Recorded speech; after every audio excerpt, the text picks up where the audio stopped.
We're very, very excited about our next guest joining us on the phone line. She was recently named Special Olympics Coach of the Year. And joining us now is Milford's own Jen Walsh. Coach, how are you this morning? I'm doing well, thank you. Well, we really appreciate you taking a few moments with us. And I guess I would just ask you is just how much of a surprise was this? Was this something that you knew might be a possibility? And maybe just how much did this catch you off guard to be named National Coach of the Year for the Special Olympics? Quite an honor. Well, yeah, it caught me off guard quite a bit. I didn't expect it at all.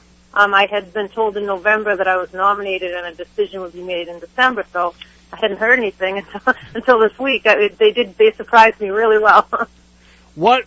You've been doing this for some time. You've been acknowledged before locally and in the area for the work you've been doing. And I would imagine that you're so happy about this because it gives you an opportunity to have even more of a platform to talk about what you and so many others have been doing, almost 160,000 others from around the country that also do what you do. And it must feel good to be able to share that even more, to get this recognition, and be able to use that to spread the word even more about what you're doing with the Special Olympics.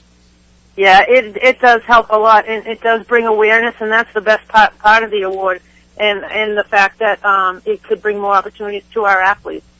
Well, let's talk about some of those athletes, and locally here, how many are you up to now? I think I've seen in some places 160 athletes now participating in the Special Olympics. Yes, we do. We have between 160 and 170 athletes. We have a year-round sports going on. We have 2 or 3 sports a season, and we have leagues. It's really grown. I mean, the town of Milford and the surrounding towns, it was needed. So there's so many kids with developmental disabilities that you want to have the same opportunities as your brother and sister after school, have a sport or an event to go to, and it's just grown like crazy. That leads me to my next question is, what's it been like? Again, you've been at this for some time. What's it been like to see it grow, to see it change? What have been some of the things that you've had to deal with over the years as you've grown and as you've continued to build the Special Olympics into what they are?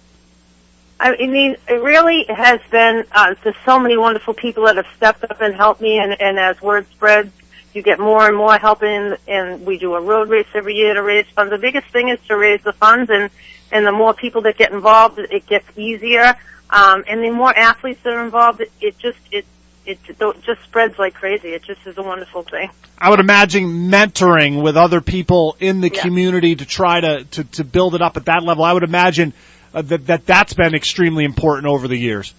Yes, we have a Best Buddies program at the high school also, and at the middle school. So we start young with mentoring with the students.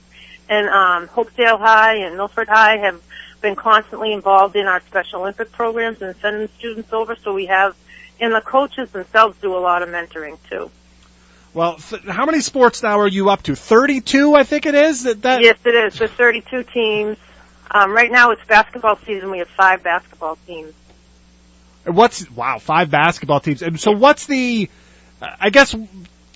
the gamut for me, Coach, in terms of those 32 sports. You're in basketball now and maybe a lesser-known one that you've seen some kids have interest in lately. Well, we have some brand-new programs that we just started this year, powerlifting and wrestling. I've been having some of my male athletes for a while looking for programs like that, and Nick D'Antonio actually stepped up to coach both of them. We were waiting for him to graduate college and come back, and he did. So it just keeps growing. The more we have cheerleading, we have swimming, we have a cycling program, softball. It just keeps going. Well, Nick D'Antonio, he doesn't need me to toot his horn, but that's a high-quality individual, to say the least. Yeah, he's been volunteering for me since he was about 8th grade, and he said when he came back he would coach because, that's the biggest thing. If you can get a coach, we can start another team. I said, if you get me the coaches, I'll start another team. I want to talk about the athletes, Coach. The impact. What do you see on a daily basis, or as you've done this and as it's grown? I mean, what is the type of impact to be able to participate in these sports that it has on these kids' lives? Yeah, it's so much more than the sport itself. It just spreads to the social skills, the self-esteem, the having, making friends and peers. We go away a couple times a year for athletic events, so the independent skills that they get.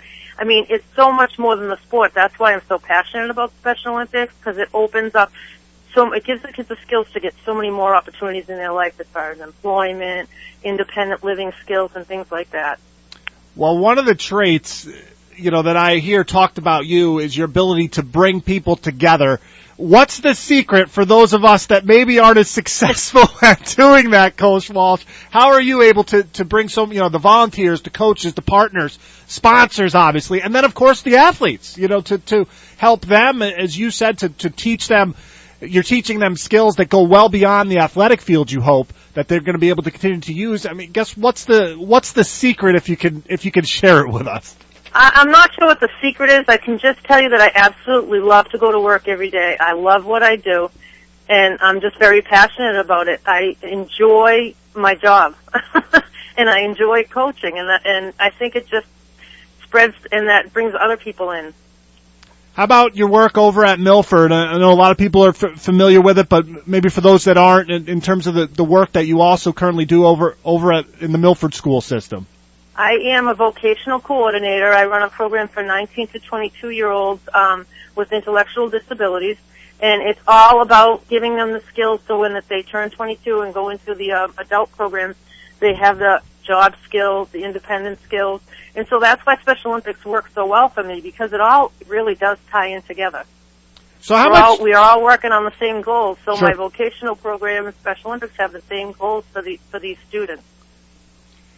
How much free time do you have left there, Coach Walsh? Sounds like you're doing a lot of volunteering. You have a pretty hectic full-time job there. Will you be able to watch the game tomorrow? How busy are you? Oh, I'm definitely getting that game in. I'll tell you that. I'm not missing that for anything. But I don't. I have free time on the weekends. During the week, I go like crazy, and but I love it, so it's fine with me. Coach, what are some of the things? Again, we're talking to Special Olympics Coach of the Year, Coach Jennifer Walsh here from Milford, talking with her here on the Sports Buzz. Coach, what are some of the things that you have? You mentioned you're in the midst of basketball season. You have 5 teams participating in that. What are some of the things that are going on right now that you might want to share with some folks who might want to get involved or come out? Well, we have practice basketball is once a week. We have 5 teams, like I said, so we're always looking for volunteers. We have a swim program that's starting up that we always need people to get in the water with our athletes and swim. We have a swim meet that we're looking for volunteers for in April. And we're always looking for help, so if anyone wants to contact me, they can get involved. And we just doing our first annual beauty pageant for students with intellectual disabilities in March, so we've got a lot going on.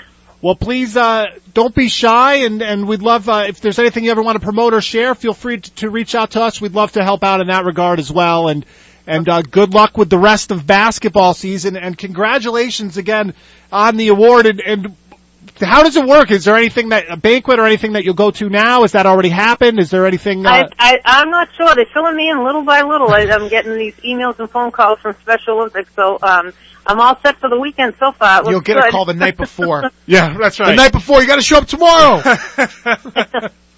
Well, Coach, congratulations. It really is quite an honor, a huge national award. And I would imagine it's hard to maybe kind of keep it in perspective when you look at just the amount of volunteers. As you mentioned, 120,000 coaches do this nationally, and to be singled out and recognized, it's pretty special. And I'm sure it makes you feel real good about what all those other coaches are doing in terms of spending their time and working with the Special Olympics. It's extremely important work.